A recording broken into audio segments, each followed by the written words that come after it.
welcome back to my channel. Today's video is super exciting because I'm going to be showing you how to make my cha or chai or masala tea, however you want to say it. And basically it's just a bunch of spices and goodness, and it's honestly my favorite drink to have on a cold day. Like if it's raining, if it's snowing, like it's just my favorite drink to have. And I mean, this recipe was kind of adapted from what my husband does. He doesn't even make cha anymore, really. It's mainly me because I don't know, I've mastered it. The way that I do it is, you know, right to our taste level. Is that the right word? I don't think so, but we enjoy the taste of the way that I make it, so that's why I mainly make it. So if you guys do enjoy this video, don't forget to give it a thumbs up, hit that subscribe button down below so you can see more videos from me, because I promise you I will be having more cooking style videos coming soon, and hopefully I'll be having some guest people in my videos.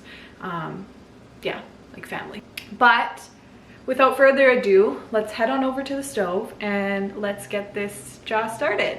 So first thing we're gonna do is we're gonna go ahead and put a cup of water in.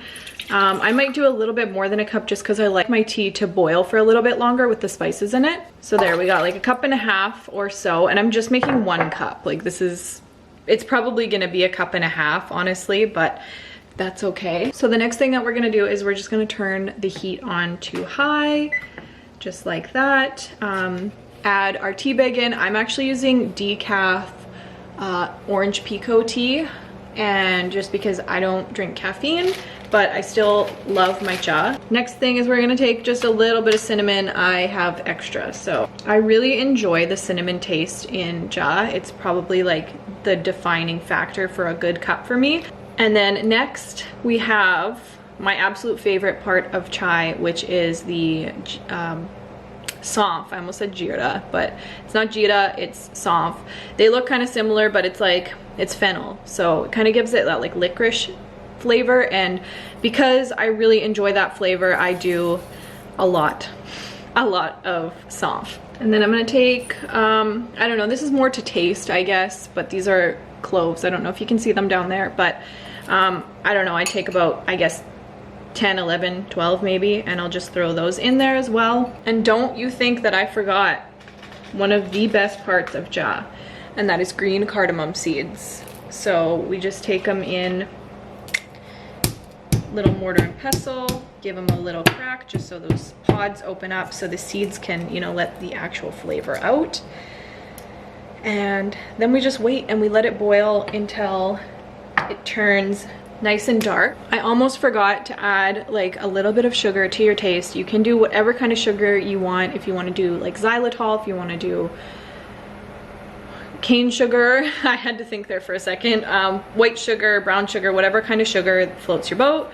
And I just like to throw it in there like that, and then I give it a little swirl around just so the sugar kind of mixes in there. And I do this every once in a while just so the sugar doesn't, you know, kind of get stuck at the bottom of this and kind of burn.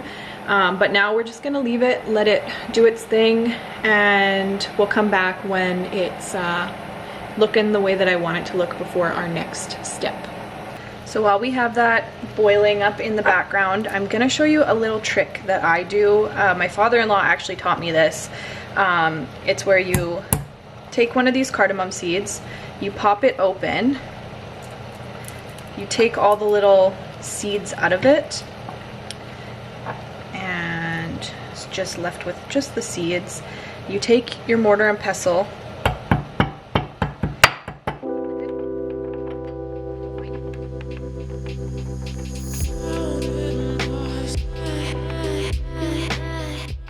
so you blend it into a fine grind, and you take your cup, and because it's wet from the water, you go ahead and kind of put that throughout your cup at the bottom.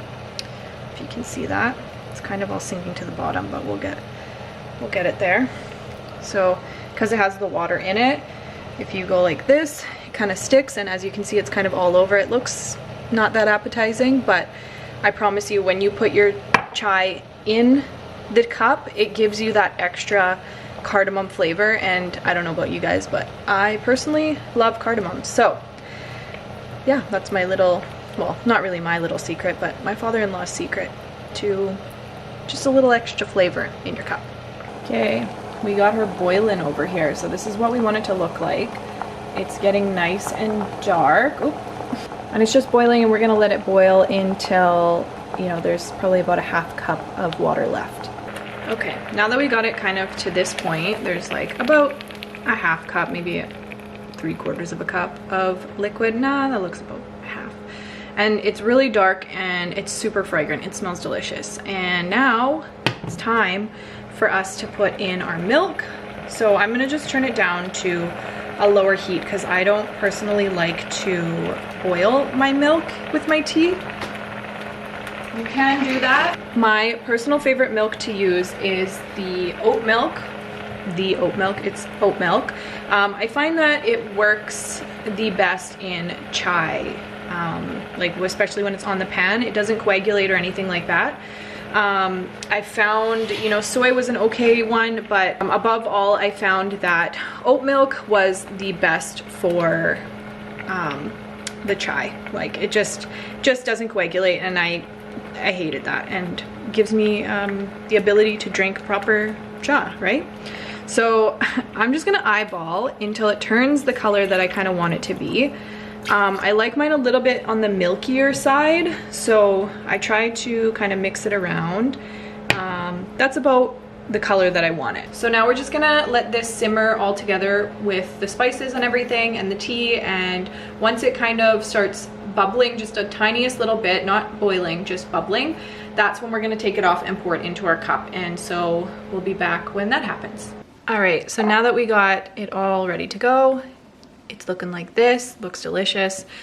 I have a strainer. You can use whatever kind of strainer you want, but this is the kind that I have, just like a mini little strainer, just so that we don't get any of the spices in the actual tea. So we'll just go ahead and pour this in like this. And look, I made like literally the perfect amount. Oh, you can't see. And then this, you can just scoop everything up, and if you have a compost, you can go ahead and throw it in there. But this is our cup of cha. Let's give it a little taste test here.